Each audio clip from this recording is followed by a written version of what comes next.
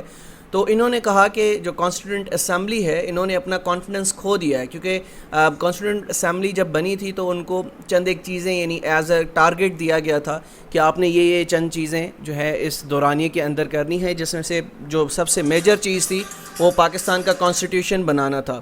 تو جیسا کہ آپ کو پتہ ہے کہ کانسٹیٹیوشن آف پاکستان 1956 میں انٹروڈیوس ہوا, یعنی پاکستان کو کانسٹیٹیوشن حاصل کرنے کے لیے تقریباً 7 سال لگ گئی, 9 سال لگ گئے, ٹھیک ہے. تو اسی وجہ سے غلام محمد کا یہ موقف تھا کہ جو کانفیڈنس جو ہے کانسٹیٹیوئنٹ اسمبلی میں جتنے بھی ممبرس ہیں یہ اپنا کانفیڈنس کھو چکے ہیں. جو یہ وعدہ کر کے آئے تھے کہ یہ کانسٹیٹیوشن بنائیں گے تو وہ انہوں نے نہیں بنایا, اس وجہ سے انہوں نے یہ اسمبلیاں توڑ دی.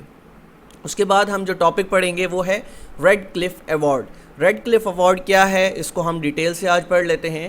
Red cliff Award was the outcome of an official plan announced by the Lord Mountbatten on 3 June 1947 regarding the partition of India into 2 separate sovereign states, India and Pakistan.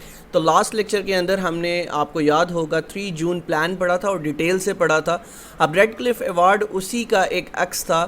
اب لارڈ جو red caliph تھے انہوں نے جو 3 جون کا plan lord Mount beaten نے بنایا تھا اس کے اکارڈنگلی پارٹیشن کرنی تھی, یعنی حد بندی کرنی تھی, ٹھیک ہے, تاکہ انڈیا اور پاکستان کی حد بندی کر کے ان کو بتایا جائے کہ آپ کی باؤنڈریز کون سی ہیں اور آپ کے جو اسٹیٹس ہیں یا کوئی بھی آپ کی جگہ ہے وہ کون سی ہے, ٹھیک ہے.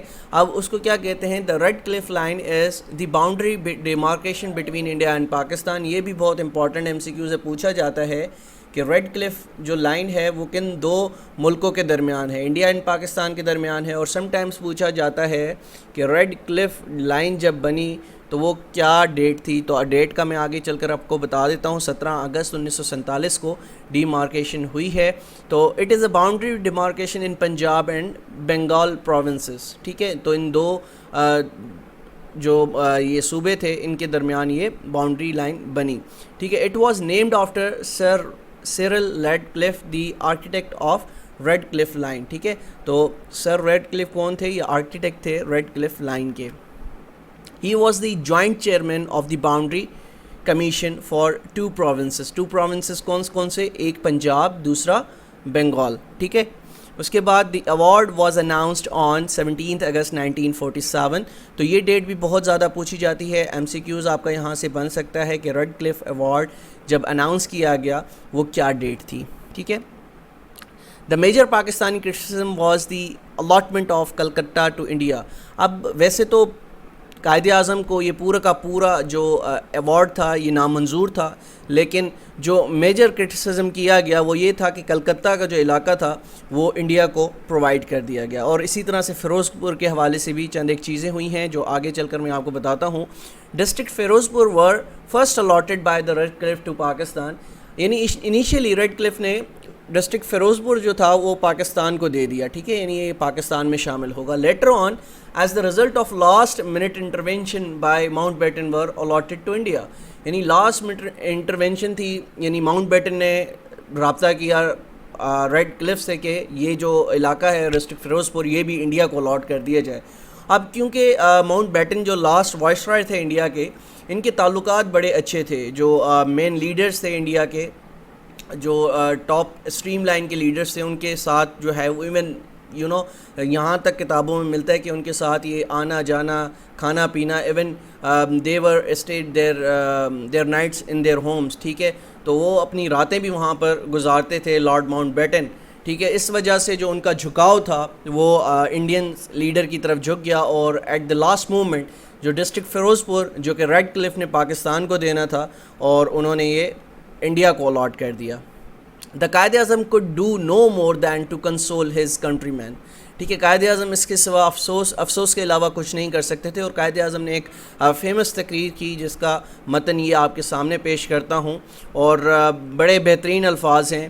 We have been squeezed in as much as was possible, and the latest blow that we have received in the award of the Boundary Commission. It is an unjust, incomprehensible and even perverse award. It may be wrong, unjust and perverse, and it may not be a judicial but a political award, but we have agreed to abide by it, and it is binding upon us as honorable people.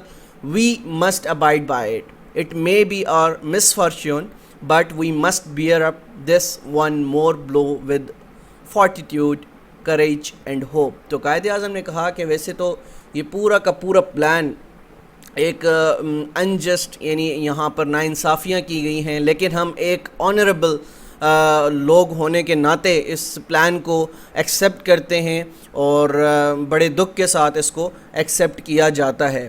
تو قائد اعظم میں یہ سمجھتا ہوں کہ حضرت محمد صلی اللہ علیہ وسلم کے بعد, یعنی ان 100 یا 200 سال ہم اگر پیچھے چلے جائیں, جو کہ عظیم لیڈر پیدا ہوئے ہیں 200 سالوں کے اندر, وہ قائد اعظم تھے. اور قائد اعظم جو ہے وہ بڑی جو ہے ایک وسیع نظر ان کے پاس تھی, اور اللہ ان کو جنت الفردوس میں اعلیٰ مقام دے. کیونکہ جو حالات آج پاکستان کے ہیں, اگر قائد اعظم تقریباً 5 سے 7 سال یا 8 سال مزید زندہ رہ جاتے تو اس ملک کی حالت کچھ اور ہونی تھی.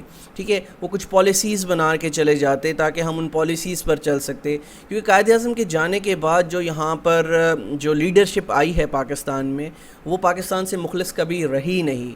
تو اس وجہ سے پاکستان کو قائد اعظم کے جانے کے بعد جتنا نقصان ہوا وہ آج تک ہم بھگت رہے ہیں. تو آج کے لیکچر میں آپ نے یہ سب چیزیں پڑھی ہیں, اور آگے ہم مزید بڑھتے ہیں. ایران ریکگنائزڈ پاکستان. اب جب پاکستان آزاد ہو گیا تو پہلی ریاست جس نے پاکستان کو ریکگنائز کیا وہ تھی Iran. Iran was the first country that recognised Pakistan on 22 August یا 22 August 1947. Important M C Qs یہاں سے بن سکتا ہے, اس کو نوٹ ڈاؤن کر لیجئے گا. اس کے بعد in May 1949 prime minister Liaquat Ali Khan, جو کہ پاکستان کے پہلے پرائم منسٹر تھے, paid his first state visit to Iran. تو پہلا دورہ انہوں نے ایران کا کیا 1949 کے اندر ان دا منتھ آف مئی. اس کے بعد پھر the Shah of Iran was the first foreign ruler who visited Pakistan in 1950s. یعنی اس کے پھر بعد میں شاہ آف ایران نے 1950 میں پاکستان کا دورہ کیا. Liaquat Ali Khan as prime minister of Pakistan also signed a treaty of friendship with Iran. یہ بھی آپ سے پوچھا جا سکتا ہے MCQs میں. ٹھیک ہے. اس کے بعد Quaid Azam Muhammad Ali Jinnah Pakistan founder had appointed one of his trusted lieutenants Raja Ghazanfar Ali Khan as Pakistan's first ambassador to Iran. تو یہ بھی پوچھا جا سکتا ہے, امپورٹنٹ MCQs بنتا ہے یہاں سے کہ پہلے ایمبیسڈر جو بنے ہیں پاکستان کے ایران میں وہ کون بنے ہیں, راجہ غضنفر علی خان. اس کے بعد Quaid Azam visit to refugees camp. ٹھیک ہے. On September 17 1947 Quaid Azam accompanied by Fatima Jinnah visited refugees camp in Karachi. تو 17 سپٹمبر 1947 کو قائد اعظم محمد علی جناح نے اپنی بہن کے ساتھ ریفیوجیز کیمپ کا دورہ کیا جہاں پر پرسان حال مسلمان لوگ موجود تھے. اس کے بعد موسٹ امپورٹنٹ MCQs یہ آپ جانتے ہی ہیں کہ ہمارا پیڈ سیشن ہے, وہاں پر ہم آپ کو یہ سارا کا سارا لیکچرز PDF فارمیٹ میں پرووائڈ کرتے ہیں, اور PDF فارمیٹ کے ساتھ ساتھ آپ سے مہینے میں 2 موک ٹیسٹ لیے جاتے ہیں, اور 2 موک ٹیسٹ کے ساتھ ساتھ آپ اس میں جو ہے کیا کر سکتے ہیں, یعنی پر ڈے آپ کو 20 کویسچنس پاسٹ پیپر سے مل سکتے ہیں. تو ایڈمیشن لینے کی آخری تاریخ جو ہمارا نیو سیشن سٹارٹ ہو رہا ہے وہ ہے 28 جون. ٹھیک ہے. اس سے پہلے آپ ہمارے اس سیشن کے اندر جوائن کر سکتے ہیں, ہمیں ہمارا ساتھ دے سکتے ہیں اور آگے مزید پڑھ سکتے ہیں, اور PDF فائلز جو کہ آپ لوگ ریکویسٹ کرتے ہیں وہ بھی حاصل کر سکتے ہیں. تو ملتے ہیں انشاءاللہ کل ایک نئے لیکچر کے ساتھ. جب تک اپنا بہت خیال رکھے گا. اللہ حافظ.